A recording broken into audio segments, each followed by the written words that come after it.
Good morning, students. Today, I am going to start with the third chapter from your history book. The name of the chapter is First Phase of the Indian National Movement.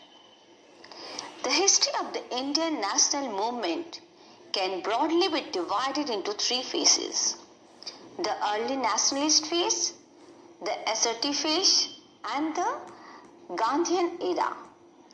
Now, in this chapter, we will discuss about the early nationalist phase. But before explaining this chapter from your book, let me explain you this chapter in short. Now let me explain you who were the early nationalists. The period from 1885 to 1905 was dominated by a group of people drawn from the educated middle class called the early nationalists. The early nationalists asked for constitutional and other reforms within the framework of the British rule because they had faith in the British sense of justice and fair play. The important early nationalist leaders included W.C. Banerjee, Ras Bihari Ghosh, Surendranath Banerjee, R.C. Dutt, Dadabhai Naroji, Gopal Krishna Gokhale, and Pandit Madan Mohan Malviya. Now let me explain you about the demands of the early nationalists. The early nationalists wanted to win freedom for the country through a gradual process, as they believed that India should gradually move towards democratic self-government. They demanded reduction in land revenue, protection of peasants. Peasants means they are the farmers. Development of banking and industrial growth through trade protection. In the administrative sphere, they demanded Indianization of services through simultaneous ICS examination in India and England, complete separation of the executive and the judiciary, and wider employment of the Indians in high grades. They defended their civil rights and demanded freedom of speech, press, and associations. So these were the demands of the early nationalists. Now let me explain you about the methods of the early nationalists. They relied on constitutional and peaceful methods and avoided violence and confrontations. They made use of 3 P's. These are the petitions, prayers, and protest to achieve their objectives. Achievements of the nationalists. What were the achievements of the early nationalists? These were: they aroused the feeling of one nation. They trained Indians in the art of political work. They exposed the true nature of the British rule in India. They pressurized the British government to introduce certain reforms like the appointment of Public Service Commission 1886, holding of ICS examination simultaneously in England and India, and appointment of the Welby Commission of Indian Expenditure. Now let me explain you about the British attitude towards the early nationalists. In the beginning, the British government looked upon the early nationalists with favor. Gradually, as the influence of the Congress increased, the British officials began to criticize the Congress and became indifferent to their demands. They condemned its leaders as disloyal babus.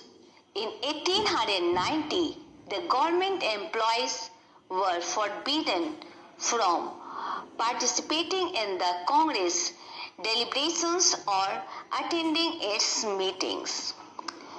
So in short, I have explained this chapter. Now let me explain you about the prominent early nationalist leaders. The main prominent early nationalist leaders were the Dadabhai Naroji, Gopal Krishna Gokhale and Surendranath Banerjee. Now first let me explain you about the Dadabhai Naroji. Dadabhai Naroji was popularly known as the Grand Old Man of India.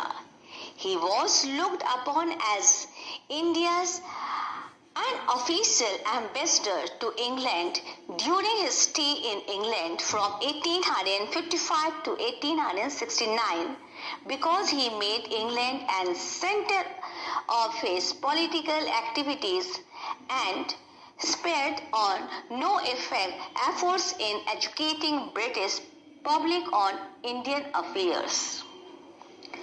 He was associated with the Indian National Congress right from the beginning. He was thrice elected as the president of the Congress in 1886, 1893 and 1906. He was the first Indian to become a member of the House of Commons. He was the first person to make the demand for Swaraj from the Congress platform at its Kolkata session in 1906. In 1865, he founded the London Indian Society in collaboration with W.C. Banerjee.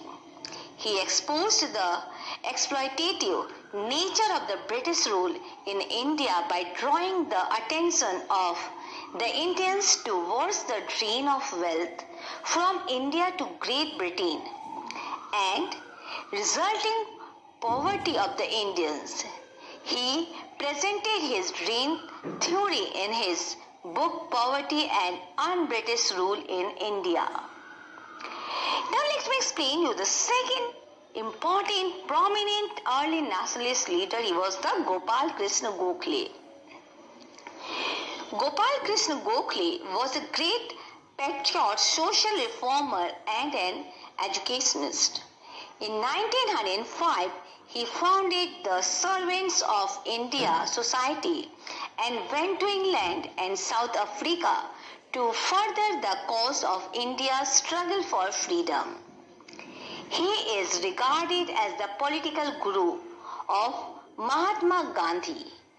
Gopal persuaded Gandhiji to return to India and join Indian public life.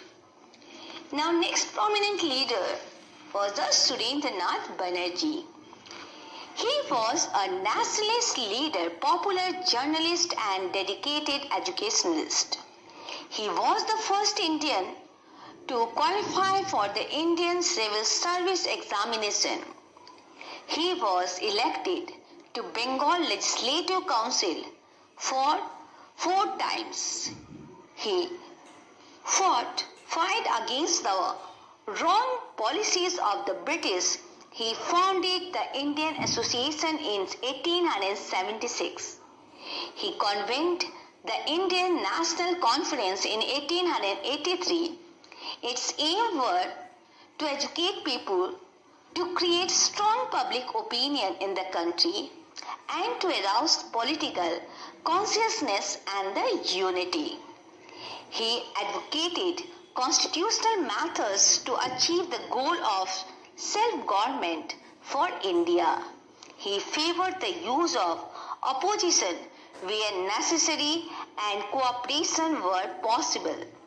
He opposed the Arms Act, the Vernacular Press Act, the lowering of age for appearing in the ICS examination from 21 to 19 years, the Morley Minto reforms, and the partition of Bengal.